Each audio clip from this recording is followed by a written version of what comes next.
नमस्कार. चला, आज आपण बाहुली नाट्याच्या एका जादुई दुनियेत जाऊया. विचार करा, एक अशी कला जिथे निर्जीव बाहुल्या चक्क महाकाव्य सांगतात. आणि हे ऐकून कदाचित आश्चर्य वाटेल की भारतीय बाहुली नाट्य ही जगातल्या सगळ्यात जुन्या आणि प्रगत परंपरांपैकी एक मानली जाते. कधी विचार केलाय की लाकूड, चामडं आणि साधे दोरे यांसारख्या गोष्टी जुन्या पौराणिक कथांना जिवंत कशा करू शकतात? हा प्रश्न खूपच इंटरेस्टिंग आहे. चला तर मग याच प्रश्नाचं उत्तर शोधायला निघूया आणि या कलेच्या जगात डोकावूया. आणि याचं उत्तर आपल्याला मिळतं ते भारतीय बाहुली नाट्यात. 2000 वर्षांपेक्षाही जास्त काळ या कलेने हे रहस्य जपून ठेवलंय. या कलेची मुळं आपल्या संस्कृतीत इतकी खोलवर गेली आहेत की ती आपल्याला थेट आपल्या इतिहासाशी जोडतात. 2000 वर्षांपेक्षा जास्त म्हणजे विचार करा, किती पिढ्यानपिढ्या या कलेनं आपलं मनोरंजन केलं असेल, आपल्याला पौराणिक कथा सांगितल्या असतील. म्हणूनच हे फक्त मनोरंजन नाहीये, हा आपला एक जिवंत, चालता बोलता वारसा आहे. बरं, मग या भारतीय बाहुली नाट्यातला सगळ्यात प्रसिद्ध प्रकार कोणता? तर तो म्हणजे कठपुतली. हो, राजस्थानच्या त्याच नाचणाऱ्या बाहुल्या. ही एक सूत्र बाहुली म्हणजे स्ट्रिंग पपेट परंपरा आहे आणि खरं तर हीच आज भारताची ओळख बनली आहे. कठपुतली नावच किती सोपं आहे पहा. काठ म्हणजे लाकूड आणि पुतली म्हणजे बाहुली. नावावरूनच सगळं स्पष्ट होतंय. चला मग या लाकडाच्या बाहुल्यांची गोष्ट आणखी जवळून पाहूया. वा, बघा तर किती सुंदर दिसतायत ह्या बाहुल्या. तो त्यांचा खास राजस्थानी रंगीबेरंगी पोशाख, चेहऱ्यावरचे ते भाव, सगळंच किती जिवंत वाटतंय. असं वाटतंय की प्रत्येक बाहुली ही स्वतःच एक परिपूर्ण कलाकृती आहे. आणि ह्या बनवतात कशा? तर एकाच लाकडाच्या तुकड्यापासून या कोरल्या जातात. मग त्यांना छान राजस्थानी कपडे घालतात आणि मग सुरू होतो खरा खेळ. त्यांच्या डोक्याला आणि हातापायांना दोरे बांधलेले असतात आणि बाहुलीकार म्हणजे जो पपेटियर असतो तो आपल्या बोटांच्या जादूने या दोऱ्यांना असं काही खेळवतो की ह्या निर्जीव बाहुल्या अक्षरशः जिवंत होऊन नाचायला लागतात. आणि हो, कठपुतलीचा खेळ म्हणजे फक्त बाहुल्यांचा नाच नाही आहे. त्यासोबत गाणी असतात, संगीत असतं आणि सगळ्यात महत्त्वाचं म्हणजे गोष्ट असते. या गोष्टीतूनच तर राजस्थानच्या शूरवीरांची शौर्यगाथा, तिथल्या लोककथा आपल्यापर्यंत पोहोचतात. तर ही झाली कठपुतलीची रंगीबेरंगी दुनिया. आता आपण एका वेगळ्याच, थोड्या गूढ आणि नाट्यमय प्रकाराकडे वळूया. आपण बोलणार आहोत छाया बाहुल्यांबद्दल. इथे सगळा खेळ असतो तो प्रकाश आणि सावलीचा. पडद्यावर फक्त सावल्या दिसतात, पण त्यातूनच एक असं काही नाट्य उभं राहतं, एक असं गूढ वातावरण तयार होतं की पाहणारा त्यात पूर्णपणे हरवून जातो. हे करतात कसं?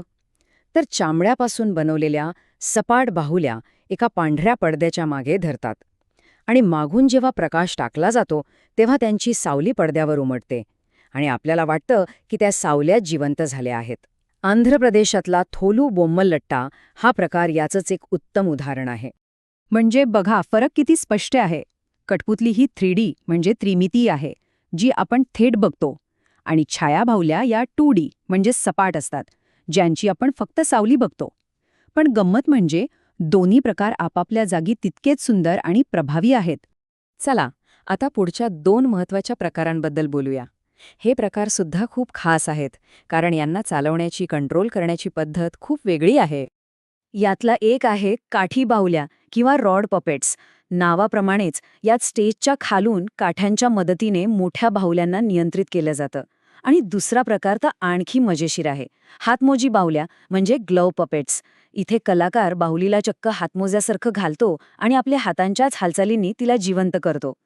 आणि या प्रत्येक प्रकाराची आपली एक प्रादेशिक ओळख आहे. जसं की पश्चिम बंगाल आणि ओडिसामध्ये पुतुळ नाच खूप प्रसिद्ध आहे, जो काठी बाहुल्यांचा वापर करतो. तर दुसरीकडे केरळमध्ये पावाकुथू नावाचा प्रकार आहे, जिथे हातमोजी बाहुल्या वापरून रामायण महाभारतातल्या कथा सांगितल्या जातात.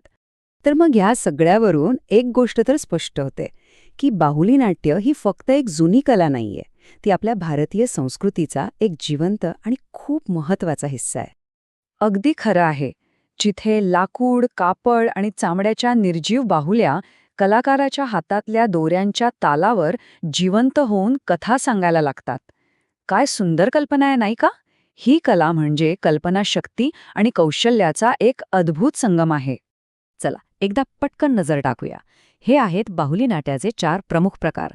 सूत्र बाहुल्या, जसं की राजस्थानची कठपुतली, मग छाया बाहुल्या, जसं आंध्र प्रदेशचं थोलू बोम्मल लट्टा, तिसऱ्या काठी बाहुल्या, जसं पश्चिम बंगालचं पुतुल नाच, आणि चौथ्या हातमोजी बाहुल्या, जसं केरळचं पावाकुथू. प्रत्येक प्रकार वेगळा, प्रत्येक प्रदेश वेगळा, आणि प्रत्येकाची पद्धतही वेगळी. यातूनच या कलेची प्रचंड विविधता आपल्या लक्षात येते.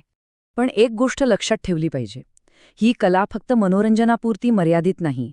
याचा उपयोग शिक्षणासाठी होतो, म्हणजे अवघड विषय सोपे करून सांगण्यासाठी, सामाजिक जागृतीसाठी होतो, जसं की आरोग्य आणि स्वच्छतेबद्दल संदेश देण्यासाठी, आणि सगळ्यात महत्त्वाचं आपला सांस्कृतिक वारसा जपण्यासाठी.